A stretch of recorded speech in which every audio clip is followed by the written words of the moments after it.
Hi అండి. Welcome to Python life YouTube channel. ఈ క్లాస్లో మనము అజ్యూర్ నెట్వర్కింగ్ గురించి క్లియర్గా తెలుసుకుందాం.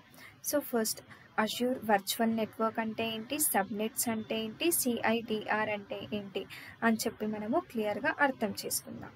ఇక్కడ చూడండి, Azure virtual networks are also known as Azure VNets are the basic building block of your private network on the Azure cloud అని చెప్తున్నాం.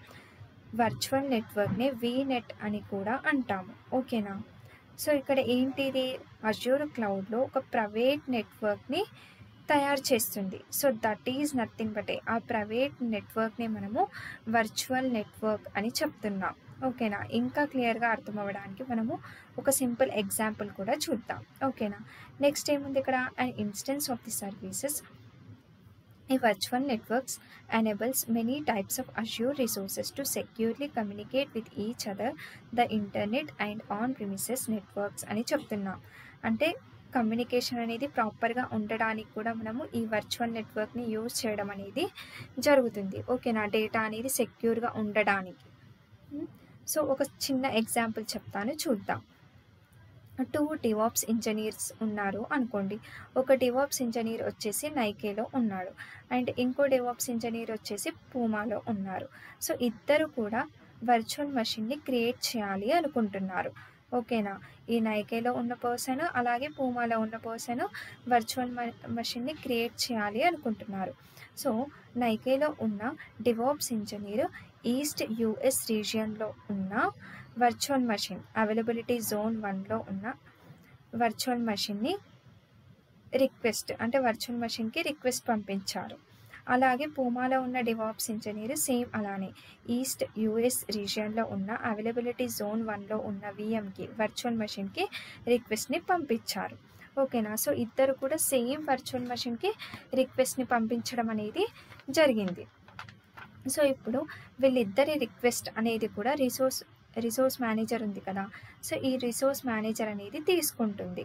సో ఈ ఇద్దరి యొక్క రిక్వెస్ట్ని అర్థం చేసుకుని రిక్వెస్ట్ అనేది పర్టికులర్ డేటా సెంటర్లోకి వెళ్తుంది. నెక్స్ట్ ఓకేనా. డేటా సెంటర్ అంటే ఏంటి, ఇక్కడ అవైలబిలిటీ జోన్ అని చెప్పొచ్చు. ఓకేనా. Data centre is nothing but availability zone అని చెప్పొచ్చు. ఈ డేటా సెంటర్లో ఏంటి, మనకి మల్టిపుల్ ఫిజికల్ సర్వర్స్ అనేవి ఉన్నాయి. సో ఇప్పుడు ఈ మల్టిపుల్ ఫిజికల్ సర్వర్స్ అనేవి ఉన్నాయి కదా, సో ఇక్కడ సేమ్ నైకేలో ఉన్న పర్సన్ కూడా ఇక్కడ ఎక్స్ అనే ఫిజికల్ సర్వర్ అనుకోండి, ఇది ఎక్స్ అనే ఫిజికల్ సర్వర్లో ఉన్న విఎంకి రిక్వెస్ట్ పంపించాడు. సేమ్ ఇక్కడ పూమాలో ఉన్న పర్సన్ కూడా ఎక్స్ అనే ఫిజికల్ సర్వర్లో ఉన్న విఎంకి రిక్వెస్ట్ని పంపించారు. సో ఇక్కడే ఇద్దరి యొక్క విఎమ్స్ వర్చువల్ మెషిన్స్ అనేవి క్రియేట్ అయ్యి ఉన్నాయి. సో ఒకవేళ హ్యాకరు పూమాలో ఉన్న విఎం ఉంది కదా, ఈ విఎంని ఒకవేళ హ్యాక్ చేస్తే సేమ్ ఇదే సర్వర్లో ఇంకో వర్చువల్ మెషిన్ కూడా ఉంది కదా, సో దాన్ని కూడా ఈజీగా హ్యాక్ చేయొచ్చు కదా. సో ఇలా మనకి సెక్యూరిటీ ప్రాబ్లం అనేది ఉంది. సో వర్చువల్ నెట్వర్క్ అనే కాన్సెప్ట్ లేకపోతే ఇలాంటి ఇష్యూస్, ఇలాంటి సినారియోస్ని మనము ఫేస్ చేయాల్సి వస్తుంది. ఓకేనా. సో ఇప్పుడు ఏంటి, ఇక్కడ ఇద్దరికి వర్చువల్ మెషిన్స్ అనేవి సేమ్ ఫిజికల్ సర్వర్లో క్రియేట్ అయ్యాయి అనుకోండి. సో అప్పుడు హ్యాకరు పూమాలో ఉన్న విఎంని, అంటే పూమాలో ఉన్న డివాప్స్ ఇంజనీర్ కూడా ఇక్కడే మనకి విఎంని క్రియేట్ చేశాడు కదా virtual మెషిన్ని.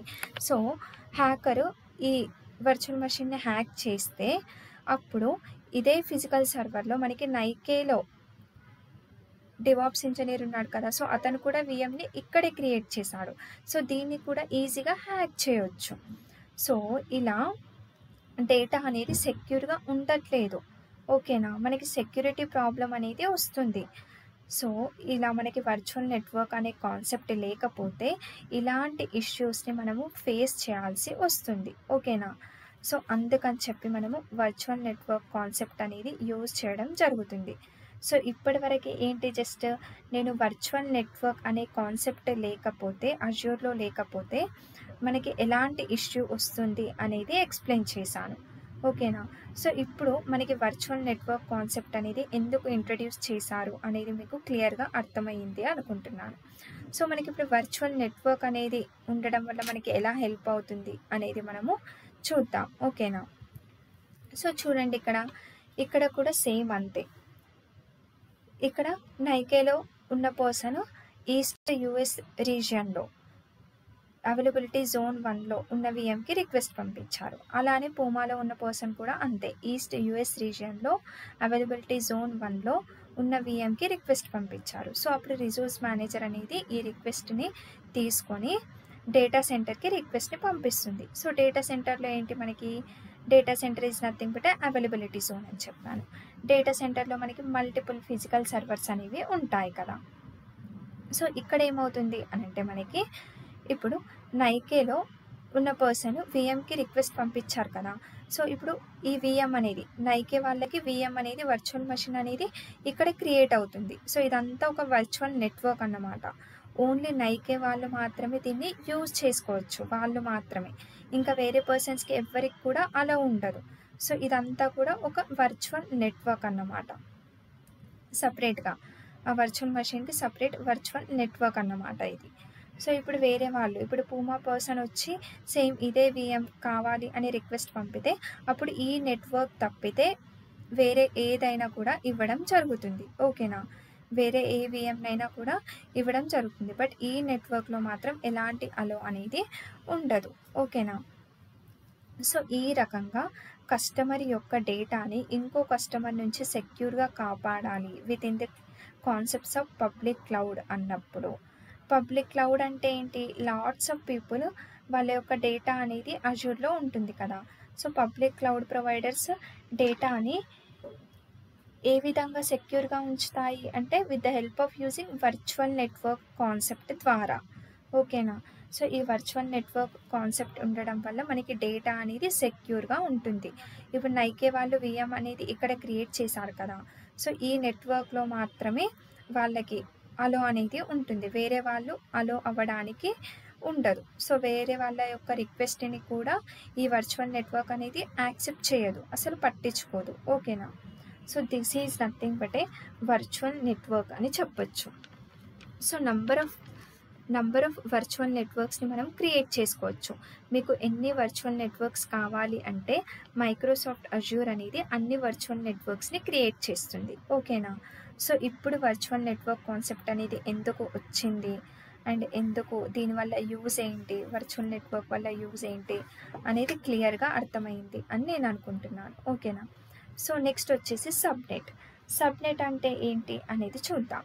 A subnet is a range of IP addresses in the virtual network. You can divide a virtual network into multiple subnets for organization and security. Each NIC in a VM is connected to one subnet in one virtual network అని చెప్తున్నాం. ఓకేనా. So ఇక్కడ ఏంటి, మనకి ఒక virtual networks మనము multiple subnets అనేవి divide చేయొచ్చు అని చెప్తున్నాం. ఒక ఎగ్జాంపుల్ చెప్తాను. ఫస్ట్ మనకి ఇక్కడ ఐపీ అడ్రస్ అంటే ఏంటి అనేది చూద్దాం. ప్రతి ఒక్క డివైస్కి యూనిక్ ఐపీ అడ్రస్ అనేది ఉంటుంది. బికాజ్ డివైస్ని యాక్సెస్ చేయడానికి అండ్ ట్రాక్ చేయడానికి మనకి ఐపీ అడ్రస్ అనేది చాలా హెల్ప్ అవుతుంది కదా. సబ్నెట్ అంటే ఏంటి అంటే ఒక ఎగ్జాంపుల్ చెప్తాను వినండి. ఒక కంపెనీ యొక్క నెట్వర్క్ ఉంది అనుకోండి. హ్యాకరు కంపెనీలో ఉన్న ఒక్క డివైస్ని హ్యాక్ చేసినా మిగతా డివైజెస్ అన్నిటికీ ఈజీగా హ్యాక్ చేయొచ్చు కదా. సో కంపెనీ అంటే చాలా సెన్సిటివ్ ఇన్ఫర్మేషన్ అనేది ఉంటుంది. ఎంప్లాయీస్ యొక్క పేరోల్ డీటెయిల్స్ అండ్ అలాగే ఫైనాన్షియల్ డీటెయిల్స్ ఇవన్నీ హ్యాక్ చేయబడతాయి. సో కంప్లీట్ కంపెనీ నెట్వర్క్ అనేది హ్యాక్ అవుతుంది దీనివల్ల. సో ఇలా అవ్వకుండా ఉండడానికి సబ్నెట్ టాపిక్ అనేది ఉంది. సబ్నెట్ అంటే ఏంటి అంటే నెట్వర్క్ని మల్టిపుల్ పార్ట్స్ లాగా డివైడ్ చేయడానికి మనకి ఈ సబ్నెట్ అనేది యూజ్ అవుతుంది. ఓకేనా. సో అది కూడా క్లియర్గా చెప్తాను. సో సబ్నెట్ నెట్వర్కింగ్ని యూజ్ చేయడం వల్ల డేటా అనేది సెక్యూర్గా ఉంటుంది, డేటా అనేది ప్రైవేట్గా ఉంటుంది, ప్రైవసీ అనేది ఉంటుంది అండ్ ప్రాపర్ ఐసోలేషన్ అనేది ఉంటుంది. ఓకేనా. సో ఇది వచ్చేసి సబ్నెట్ గురించి. అండ్ నెక్స్ట్ ఏంటి, సిఐడిఆర్. సిఐడిఆర్ అంటే ఏంటి అంటే CIDR stands for classless inter domain routing అని చెప్పచ్చు. ఓకేనా. సో ఇది ఏం చేస్తుంది అంటే సిఐడిఆర్ అనేది ఒక పర్టిక్యులర్ సబ్నెట్లో ఎన్ని నెంబర్ ఆఫ్ ఐపీ అడ్రసెస్ అవైలబుల్గా ఉన్నాయి అనేది చెప్తుంది. ఓకేనా. ఇక్కడ ఎగ్జాంపుల్ చూడండి. ఇదంతా కూడా ఒక వర్చువల్ నెట్వర్క్ అనుకోండి. సో, వర్చువల్ నెట్వర్క్ అంటే మనకి డిఫరెంట్ కైండ్ ఆఫ్ అప్లికేషన్స్ అనేవి ఉంటాయి. Like web applications, business logic applications, database applications, ఇలా మనకి మల్టిపుల్ అప్లికేషన్స్ అనేవి ఉంటాయి కదా వర్చువల్ నెట్వర్క్‌లో. సో, మనకి ఇలా అన్ని అప్లికేషన్స్ ఒకే దగ్గర ఉన్నప్పుడు మనం వర్చువల్ నెట్వర్క్ అనేది లాజికల్లీ మల్టిపుల్ సబ్‌నెట్స్ లాగా డివైడ్ చేసుకోవచ్చు. ఓకేనా? సో, చూడండి, ఇది ఒక సబ్‌నెట్. అంటే వెబ్ అప్లికేషన్స్ అన్నీ ఒక సబ్‌నెట్ కిందికొస్తాయి. అండ్ ఈ బిజినెస్ లాజిక్ అప్లికేషన్స్ అన్నీ ఒక సబ్‌నెట్ కిందికే. అండ్ డేటాబేస్ అప్లికేషన్స్ అన్నీ ఒక సబ్‌నెట్ కిందికి. సో, ఇలా మల్టిపుల్ పార్ట్స్ లాగా వర్చువల్ నెట్వర్క్‌ని మల్టిపుల్ పార్ట్స్ లాగా డివైడ్ చేయడాన్ని మనము సబ్‌నెట్ అని అంటాం. సో, అదే చెప్తున్నాం ఇక్కడ చూడండి. You can divide a virtual network into multiple subnets for organisation and security అని చెప్తున్నాం. అంటే రిక్వైర్మెంట్‌ని బట్టి మనము సబ్‌నెట్స్ అనేవి డివైడ్ చేయొచ్చు. ఓకేనా? సో, ఇలా సబ్‌నెట్స్ డివైడ్ చేయడం వల్ల యూజ్ ఏంటి అంటే చెప్పాను కదా ఆల్రెడీ. మనకి సెక్యూరిటీ అనేది ఉంటుంది. ఓకేనా? డేటా అనేది ప్రైవసీలో ఉంటుంది. ప్రాపర్ ఐసోలేషన్ అనేది ఉంటుంది. సో, ఇది మనకి సబ్‌నెట్ వల్ల యూజ్. ఓకేనా? అండ్ ఈ సిఐడిఆర్ ఏం చేస్తుంది మరి అనంటే మనకి మెయిన్‌గా వర్చువల్ నెట్వర్క్ యొక్క సైజ్‌ని ఎక్స్‌ప్లెయిన్ చేయడానికి. మరి వర్చువల్ నెట్వర్క్ క్రియేట్ చేయాలి అంటే దానికి సైజ్ అనేది ఉండాలి కదా! సో, వర్చువల్ నెట్వర్క్ ఎంత సైజ్‌లో ఉండాలి? సో, సైజ్‌ని రిఫర్ చేయడానికి మనకి ఈ సిఐడిఆర్ అనేది యూజ్ అవుతుంది. సో, వర్చువల్ నెట్వర్క్ యొక్క సైజ్ అనేది with the help of using IP addresses పైన డిపెండ్ అయి ఉంటుంది. సో, ఆ ఐపీ అడ్రెసెస్‌ని చూసుకోవడానికి మనకి ఈ సిఐడిఆర్ అనేది యూజ్ అవుతుంది. ఓకేనా? సో, ఇక్కడ చూడండి, CIDR stands for classless inter domain routing is a method for allocating IP addresses, and the number determines how many IP addresses will be available in that subnet. అంటే particular సబ్నెట్లో ఎన్ని IP addresses అవైలబుల్గా ఉన్నాయి అనేది చెప్తుంది. So, ఈ రకంగా మనకి virtual network యొక్క సైజ్ని ఇండికేట్ చేయడానికి కూడా మనకి సిఐడిఆర్ అనేది యూజ్ అవుతుంది. ఓకేనా? సో, ఈ క్లాస్లో మనం ఏమేమి చూసాం? వర్చువల్ నెట్వర్క్ అంటే ఏంటి, అజ్యూర్ వర్చువల్ నెట్వర్క్ అంటే ఏంటి, అండ్ అలాగే మనకి ఇది ఎలా యూజ్ అవుతుంది అనేది చెప్పాను. సో, ఒక చిన్న ఎగ్జాంపుల్ చెప్పాను కదా. అంటే వర్చువల్ నెట్వర్క్ అనేది లేకపోతే, వర్చువల్ నెట్వర్క్ అనే కాన్సెప్ట్ లేకపోతే ఇలా డేటా అనేది ఉన్నప్పుడు హ్యాకర్ హ్యాక్ చేయొచ్చు డేటాని. ఓకేనా? సో, దీన్ని అవాయిడ్ చేయడానికి మనకి వర్చువల్ నెట్వర్క్ అనే కాన్సెప్ట్ వచ్చింది. సపరేట్గా ఇప్పుడు నైకే వాళ్ళు VM క్రియేట్ చేస్తే దీనికి సపరేట్ వర్చువల్ నెట్వర్క్ అనేది ఉంటుంది. సో, ఇప్పుడు ఈ వర్చువల్ నెట్వర్క్లోకి వేరే వాళ్ళు రిక్వెస్ట్ పంపించినా కూడా ఇది యాక్సెప్ట్ చేయదు ఆ రిక్వెస్ట్ని. ఓకేనా? So, this is the use of virtual network. And అలాగే సబ్నెట్ అంటే ఏంటి, సిఐడిఆర్ అంటే ఏంటి అనేది చూసాం. సో, ఈ క్లాస్ మీ అందరికీ క్లియర్గా అర్థమైంది అని నేను అనుకుంటున్నాను. నెక్స్ట్ క్లాస్లో ఇంకో కొత్త టాపిక్ గురించి డిస్కస్ చేద్దాం. Thank you. హాయ్ అండి, welcome to Python life YouTube channel. Previous క్లాస్లో మనం వర్చువల్ నెట్వర్క్ అంటే ఏంటి, సబ్నెట్ అంటే ఏంటి, సిఐడిఆర్ అంటే ఏంటి అని చెప్పి డిస్కస్ చేసాం కదా. సో, ఈ క్లాస్లో వర్చువల్ నెట్వర్క్ని ఎలా క్రియేట్ చేయాలి అని చెప్పి చూద్దాం. ఓకేనా? సో, ఇది వచ్చేసి మన అజ్యూర్ ప్లాట్ఫామ్. సో, ఇక్కడ మోర్ సర్వీసెస్ పైన క్లిక్ చేసి కూడా మనము వర్చువల్ నెట్వర్క్ని క్రియేట్ చేయొచ్చు. ఆర్ ఇక్కడ మనకి మెనూ ఆప్షన్ ఉంది కదా. సో, దీనిపైన క్లిక్ చేస్తే మనకి ఇక్కడ వర్చువల్ నెట్వర్క్స్ అనే ఆప్షన్ కనిపిస్తుంది. సో, దీన్ని క్లిక్ చేయండి. ఓకేనా? సో, ఇక్కడ మనకి క్రియేట్ అనే ఆప్షన్ కనిపిస్తుంది కదా. సో, ఇక్కడైనా యూజ్ చేయొచ్చు, ఆర్ ఇక్కడ క్రియేట్ వర్చువల్ నెట్వర్క్ అని ఉంది కదా. సో, నేను దీన్ని చూస్ చేసుకుంటున్నాను. సో, ఇక్కడ ఏంటి మనకి డీటెయిల్స్ అనేది అడుగుతుంది. లైక్ సబ్స్క్రిప్షన్ వచ్చేసి ఫ్రీ ట్రయల్, అలాగే రిసోర్స్ గ్రూప్ అనేది మనం ఇక్కడ న్యూ రిసోర్స్ అనేది క్రియేట్ చేయొచ్చు, ఆర్ ఆర్ ఇంతకుముందు మనం పేమెంట్ రిసోర్స్ గ్రూప్ క్రియేట్ చేశాను కదా. సో, అదైనా ఉంచవచ్చు. బట్ ఇక్కడ నేను న్యూ రిసోర్స్ గ్రూప్ని తీసుకుంటున్నాను. సో, దీని నేమ్ వచ్చేసి నేను ఇక్కడ CLOUD క్లౌడ్ రిసోర్స్ గ్రూప్ 01 అని చెప్పి ఇస్తున్నాను. ఓకేనా? అండ్ నెక్స్ట్ ఇక్కడ ఏంటి, వర్చువల్ నెట్వర్క్ నేమ్ అడుగుతున్నారు. సో, వర్చువల్ నెట్వర్క్ నేమ్ ఏమి ఇస్తున్నానంటే ఇక్కడ క్లౌడ్ VNet వర్చువల్ నెట్వర్క్ 01 అని చెప్పి ఇస్తున్నాను. ఓకేనా? సో, ఇది మన వర్చువల్ నెట్వర్క్ యొక్క నేమ్. అండ్ నెక్స్ట్ ఏంటి ఇక్కడ రీజియన్. సో రీజియన్ వచ్చేసి మనం ఇక్కడ సౌత్ అని చెప్పి తీసుకుందాం. ఓకేనా,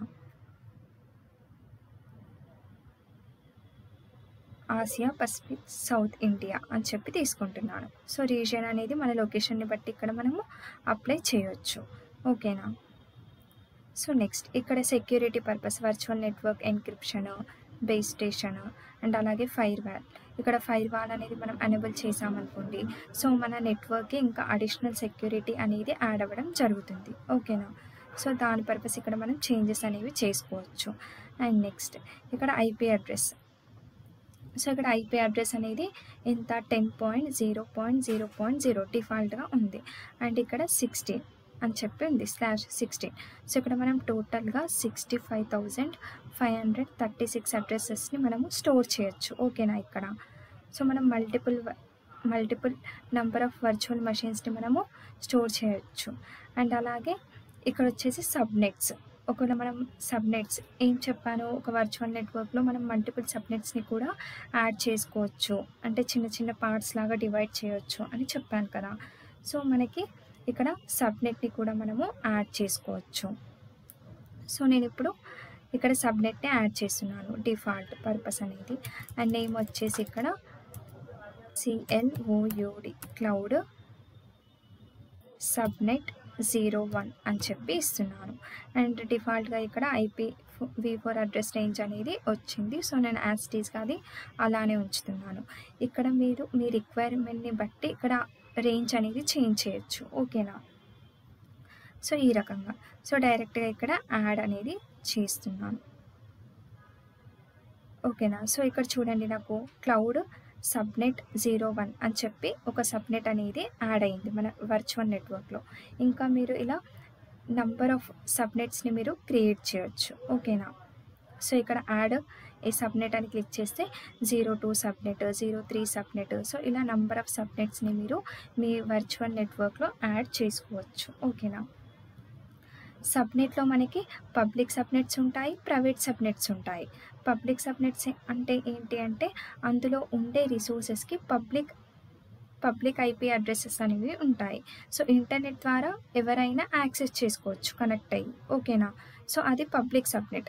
అదే ప్రైవేట్ సబ్నెట్ అంటే ఏంటి అంటే ఈ సబ్నెట్లో ఉండే మెషిన్స్కి విజిబుల్ అనేది ఉండదు, ప్రైవేట్ అంటే సెక్యూర్ జోన్లోనే ఉంటాయి. వాటిని డైరెక్ట్గా ఇంటర్నెట్ ద్వారా మనం కనెక్ట్ అయ్యి యాక్సెస్ చేసుకోవడానికి ఉండదు. సో అది వచ్చేసి మనకి ప్రైవేట్ సబ్నెట్ అని చెప్పచ్చు. ఓకేనా. సో ఇక్కడ డైరెక్ట్గా నేను నెక్స్ట్ అని క్లిక్ చేస్తున్నాను. సో ఇక్కడ ట్యాగ్స్ మన ఇష్టం, వీటిని ఒకవేళ ట్యాగ్ నేమ్ అనేది యాడ్ చేసుకుంటే యాడ్ చేసుకోవచ్చు, లేదంటే లేదు. సో నేను డైరెక్ట్గా రివ్యూ ప్లస్ క్రియేట్ అని చెప్పి క్లిక్ చేస్తున్నాను.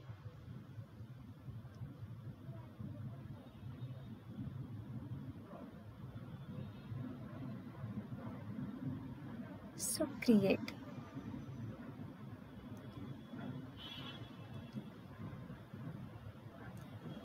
చూడండి మనకి వర్చువల్ నెట్వర్క్ అనేది క్రియేట్ అయింది. ఇక్కడ చూడండి క్లౌడ్ VNet 01 అని చెప్పి ఒక వర్చువల్ నెట్వర్క్ అయితే క్రియేట్ అవ్వడం జరిగింది. ఓకేనా.